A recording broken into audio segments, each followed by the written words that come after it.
হবে। প্রিয় সাথী ও বন্ধুগণ, আপনারা জানেন বিগত ফ্যাসিস্ট আওয়ামী লীগের সময় তার একজন মন্ত্রী, পররাষ্ট্রমন্ত্রী, উনি নিজেই বলেছিলেন ভারতের সাথে আমাদের সম্পর্ক স্বামী স্ত্রীর সম্পর্ক। কিন্তু বর্তমান তারেক রহমানের সরকারের পররাষ্ট্রমন্ত্রী আজ থেকে 2 দিন আগে যে বিবৃতি দিয়েছে, আমি মনে করি ভারতের চোখে চোখ রেখে কথা বলেছে। এখন কিন্তু আর স্বামী স্ত্রীর সম্পর্ক নাই।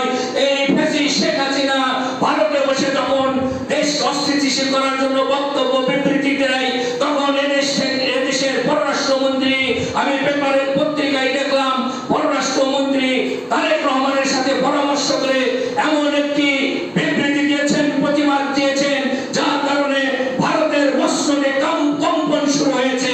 সুতরাং এমন পরিস্থিতিতে আমরা বলতে পারি এখন বাংলাদেশ এবং ভারতের সম্পর্ক হবে ন্যায্যতার ভিত্তিতে, সমতার ভিত্তিতে এবং অধিকারের ভিত্তিতে।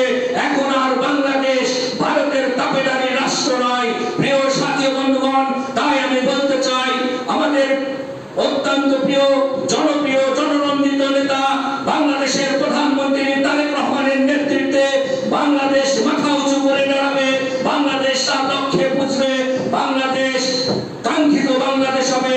আমরা স্বাধীনতার চেতনায় যে বিষয়গুলো দেখেছিলাম, যে লক্ষ্য নিয়ে 1971 সালে আমাদের পূর্বপুরুষেরা লড়াই সংগ্রাম করেছিল, আশা করছি তারেক রহমানের হাত ধরে সেই আশা আকাঙ্ক্ষা বাস্তবায়ন হবে।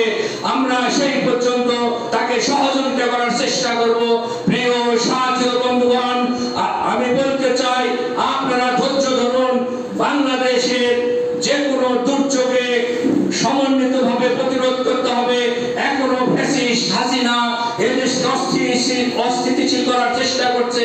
রয়ের মাধ্যমে ইন্ডিয়া বারবার এদেশকে অস্থিতিশীল করার চেষ্টা করছে। তাই আমি বলতে চাই, যারা জুলাইয়ের গণঅভ্যুত্থান নিয়ে 71কে টেনে নিয়ে এই দুটির মধ্যে বিভেদ সৃষ্টি করতে চায়, তারা নিঃসন্দেহে ওই রয়ের এজেন্ট, ভারতের দালাল, তাবেদার, তারা শেখ হাসিনাকে ফিরে আনার চেষ্টা করছে। তাই আমরা যারা জুলাই যোদ্ধা রয়েছি, ব্যক্তি স্বার্থকে দূরে ঠেলে দিয়ে আমরা ঐক্যবদ্ধ থাকবো। এই দেশকে লক্ষ্যে পৌঁছাতে হলে অবশ্যই আমাদের পরস্পরের মধ্যে ঐক্য থাকতে হবে, বিভেদ করা যাবে না। যারা ওই ভারতের দালালি করবে, ফ্যাসিস্ট হাসিনাকে আবার ফিরে আনার চেষ্টা করবে, তাদেরকে আমরা কঠোরভাবে দমন করার চেষ্টা করব। এই আশা আকাঙ্ক্ষা রেখে আমি আমার বক্তব্য শেষ করছি। আসসালামু আলাইকুম ওয়া রাহমাতুল্লাহ। যে কথাটি বলছিলাম, আমাদের বাংলাদেশের 3 দিকে ভারত অবস্থান করছে। তারা একটি সম্প্রসারণবাদী রাষ্ট্র। তারা কখনোই বাংলাদেশকে স্বাভাবিকভাবে চলতে দিতে চায় না। তারা প্রত্যেকটি পদে পদে আমাদের অগ্রযাত্রায় বাধা সৃষ্টি করেছে। বাংলাদেশের মানুষ মনে করে এদেশে বঙ্গবন্ধু শেখ মুজিবুর রহমান যে